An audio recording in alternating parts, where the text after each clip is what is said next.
മലപ്പുറത്ത് കോലീബി സഖ്യത്തിന് നീക്കം. സംസ്ഥാന ജില്ലാ നേതൃത്വങ്ങളുടെ നീക്കത്തിനെതിരെ പ്രാദേശിക നേതാക്കൾ എതിർപ്പുമായി രംഗത്തെത്തി. കുഞ്ഞാലിക്കുട്ടിക്കെതിരെ ദുർബല സ്ഥാനാർത്ഥിയെ നിർത്തി തെരഞ്ഞെടുപ്പിനെ നേരിടാനാണ് ബിജെപിയുടെ നീക്കം. 14-ന് സ്ഥാനാർത്ഥി പ്രഖ്യാപനം നടത്തുമെന്ന് ബിജെപി അറിയിച്ചിരുന്നെങ്കിലും ഇതുവരെ അതിനുള്ള നടപടി ബിജെപി സ്വീകരിച്ചിട്ടില്ല. 91-ൽ വടകരയിലും ബേപ്പൂരിലും കണ്ട കോലീബി സഖ്യത്തിനുള്ള അണിയറ നീക്കമാണ് സംസ്ഥാന നേതൃത്വം നടത്തുന്നതെന്നാണ് ബിജെപി പ്രാദേശിക ഘടകങ്ങളുടെ ആക്ഷേപം. ശക്തനായ സ്ഥാനാർത്ഥി നിർത്തണമെന്ന മലപ്പുറത്തെ പ്രാദേശിക ബിജെപി ഘടകങ്ങൾ ആവശ്യപ്പെട്ടിരുന്നു. എന്നാൽ ദുർബലനായ സ്ഥാനാർത്ഥി മതിയെന്ന് സംസ്ഥാന തലത്തിൽ ധാരണയായി. ബിജെപി കോർ കമ്മിറ്റി യോഗത്തിൽ ഇതിനെതിരെ പ്രതിഷേധവും ഉയർന്നു. ഇത് വകവെക്കാതെ കഴിഞ്ഞ തവണ മത്സരിച്ച ബിജെപി മലപ്പുറം ജില്ലാ സെക്രട്ടറിമാരിൽ ഒരാളായ അഡ്വക്കേറ്റ് ശ്രീപ്രകാശിനെ തന്നെ മത്സരിപ്പിക്കാനാണ് സംസ്ഥാന നേതൃത്വത്തിന്റെ തീരുമാനം. ശോഭാ സുരേന്ദ്രൻ അടക്കമുള്ള സംസ്ഥാന നേതാക്കളെ മത്സരിപ്പിക്കണമെന്ന ആവശ്യം പ്രാദേശിക ഘടകത്തിൽ നിന്ന് ഉയർന്നു വന്നിരുന്നു.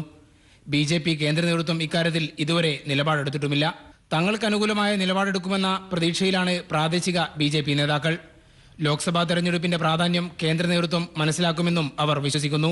കഴിഞ്ഞ ലോക്സഭാ തെരഞ്ഞെടുപ്പിൽ ബിജെപി സ്ഥാനാർത്ഥിയായിരുന്ന ശ്രീപ്രകാശിന് 64,705 വോട്ടാണ് ലഭിച്ചത്.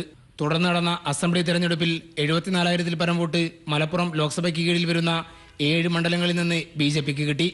ഇത് വർദ്ധിപ്പിക്കാനോ നിലനിർത്താനോ കഴിയണമെങ്കിൽ ശക്തനായ സ്ഥാനാർത്ഥി വേണമെന്ന അഭിപ്രായമാണ് ബിജെപി കീഴ്ഘടകങ്ങൾക്കുള്ളത്. AK ലതീഷ്, മലപ്പുറം.